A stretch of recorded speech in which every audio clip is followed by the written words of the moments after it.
খাজা একবার বানিয়ে দেখুন, পুরো দোকানের মতো হবে। কীভাবে বানাই দেখতে থাকুন। প্রথমেই ময়দা, স্বাদ মতো লবণ, 2 চামচ মতো ঘি দিয়ে ময়দাটাকে ভালোভাবে ময়ান দিন।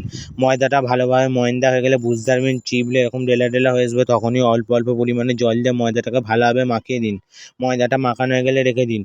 এবার একটা পাত্রে কিছুটা পরিমাণে ময়দা, বেশি পরিমাণে ঘি দিয়ে একটা ক্রিমের মতো জিনিস বানিয়ে নিন। এবার যে ময়দাটা মাখিয়ে রেখেছিলেন সেখান থেকে গুলি কেটে লুচির মতো বেলে সাইডটা আমি কেটে দিচ্ছি যাতে এটা সমান হয়। এরকমভাবে বেলা হয়ে গেলে একটা পাত্রে রেখে উপর দিয়ে যে ক্রিমের মতো জিনিসটা করে রেখেছিলেন সেটা লাগিয়ে এরকমভাবে একই প্রসেসে 5-6টা লেয়ার করতে থাকুন। এরকমভাবে একই প্রসেসে 5-6টা লেয়ার হয়ে গেলে এটাকে এবার রোলের মতো করে আস্তে আস্তে মুড়তে থাকুন। বেশি জোরে কিন্তু মুড়তে যাবেন না, তাহলে ভেঙে যাওয়ার ভয় থাকে।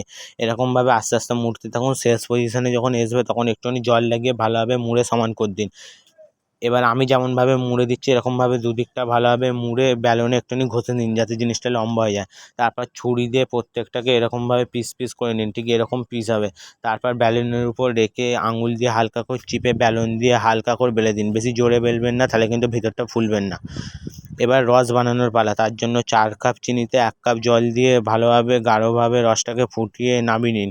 রসটা হয়ে গেলে এবার কড়ায় সাদা তেল দিয়ে তেল অল্প গরম হলেই খাজাগুলোকে ভালোভাবে ছেড়ে দিন। গ্যাস কিন্তু লো ফ্লেমে রাখবেন, নাহলে চুঙে যাওয়ার ভয় থাকে। গ্যাসটাকে লো ফ্লেমে রেখে এরকমভাবে খুন্তি দিয়ে তেল ছিটাতে থাকুন খাজাগুলোর উপরে। দেখবেন খাজার প্রত্যেকটা লেয়ার এরকমভাবে খুলে গেছে।